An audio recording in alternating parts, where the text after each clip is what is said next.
Are you ready? I'm ready. Okay. Okay. Welcome back to Slight LA. I'm Jill Moniz. I'm Deb Clouden-Malin, and we are actually in front of the work of Rodrigo Valenzuela, who's a wonderful photographer, or photographically based artist. And what are we going to talk about today? We are going to talk about art fairs. Yay! And you just came off of a very successful Armory show. I did, yeah. It was my first time doing the Armory. And for those who don't know, the Armory is one of the larger and sort of more established of the art fairs. Certainly in New York, it was the art fair that was probably dominating the New York fairs for quite a number of years. Yep. And you also, right before that, last month, did ALAC in Los Angeles. Yeah, Art Los Angeles Contemporary. And it's interesting, it was actually a very interesting, a very different experience doing Art LA Contemporary versus the Armory, and kind of indicative of certain things I think about the fair landscape in general.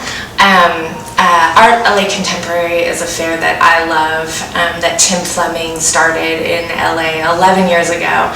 And he was really the person who I think most consistently showed that Los Angeles could handle having an art fair. There for a long time was the sense that LA was just not a city that could support galleries coming in and investing a lot in shipping and booth fees and time to show work, that there wasn't confidence that the collector base here would support it, or that collectors coming in from out of town would support it. And Tim really showed that, but then a couple of years ago, the result of that was that Frieze came in and decided that they could bet on LA for the first time and do a fair here. And generally speaking, I think people have thought that that's great, and there's all that means there's all of this momentum in LA because this big international corporation has validated the LA art scene.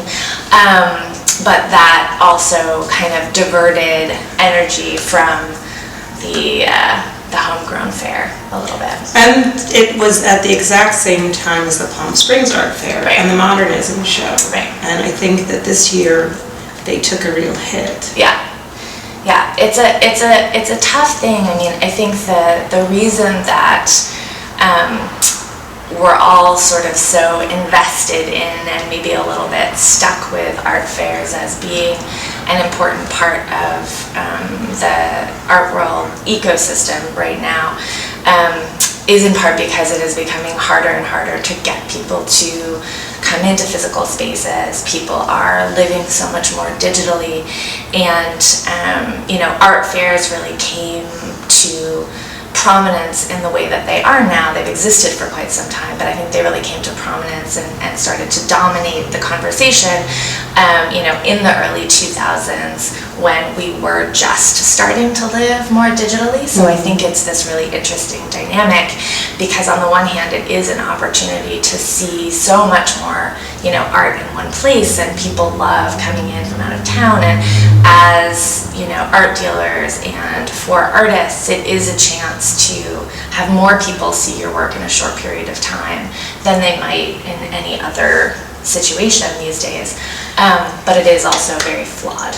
Well, and it's also very elitist. I mean, the things that you just described, collectors coming in from out of town, shipping fees, booth fees. What does the Armory cost? Yeah, so for a gallery doing one of the younger gallery sections, it costs around $20,000. So just for the booth, before shipping fees, before lodging and travel and everything else. So it's a huge amount of investment, and often younger galleries are the ones who are expected to propose much more critically engaging, difficult, less commercial work in order for the fair to maintain its reputation as being a place to see exciting new work.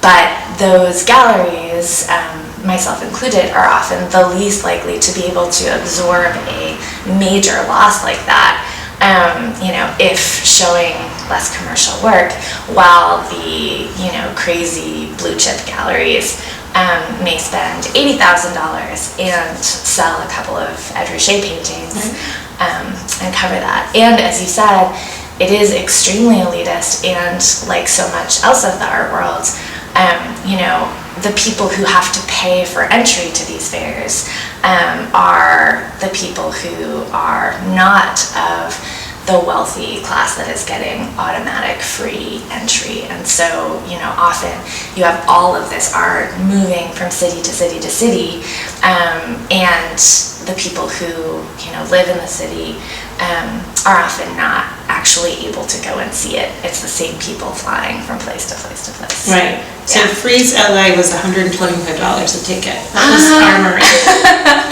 Wow. I think the Armory was $55, so not quite as bad, but still, like, you can't, if you're a family of 4 trying to go see something like this, like, it's not a feasible amount of money. And is a family of 4 who might just want to show their children, really engaging and interesting art welcome in a space like that? I don't think it feels welcoming, and I think that because the cost of participation is so high, even the gallerists or dealers who would normally love the opportunity to have a chance to talk to kids and talk to people who just love the work are so stressed about making that money back that if they haven't already done so, they're not going to be welcoming. Right. So, yeah, little bit of a problem.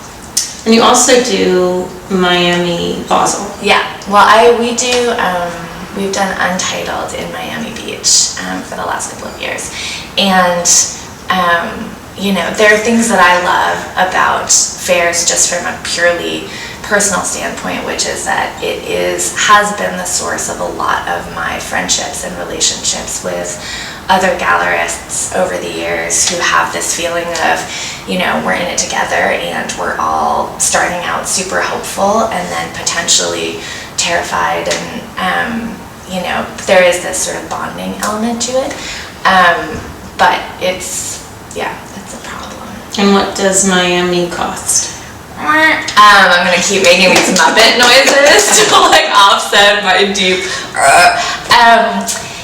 Like a lot of the fairs, the first couple of years you do a fair as a younger gallery, it might be closer to $10,000 or $12,000, and then it quickly jumps up to $20,000 and up further from there. I think in the main section of Art Basel, galleries are paying $80,000 to $100,000 for a booth. So as you can imagine, that doesn't lead to a welcoming atmosphere, and it also doesn't encourage risks or experimentation for those galleries. So. And you have to also pay to maintain your brick and mortar space while you're away. Yep. And you pay for your staff in both places. Yeah. And for the most part, galleries do not allow entry to gallerists who don't have a brick and mortar location, although that is shifting somewhat. So there are more people who don't currently have locations who might be applying to fairs. And it continues to be something that we all really feel like we need to do, in part because access to collectors and access to the people who have the means of supporting, they feel very comforted when a fair selection committee has pre-validated a gallery where the artist's being shown. Right, so you have to be invited. Work. You have to, for the most part, you're applying and then being selected for admission by a group of your peers who are relatively esteemed, and that allows collectors to feel like, hey, we can trust that this is a good investment. So there is a lot less of using your eyes and, you know, your heart, especially at the bigger fairs. Yeah. I feel like making another Muppet noise again. Am I gonna do it?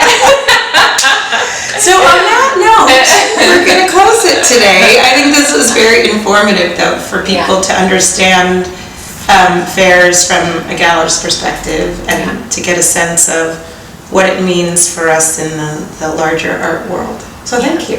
You're welcome. See you next time. Bye.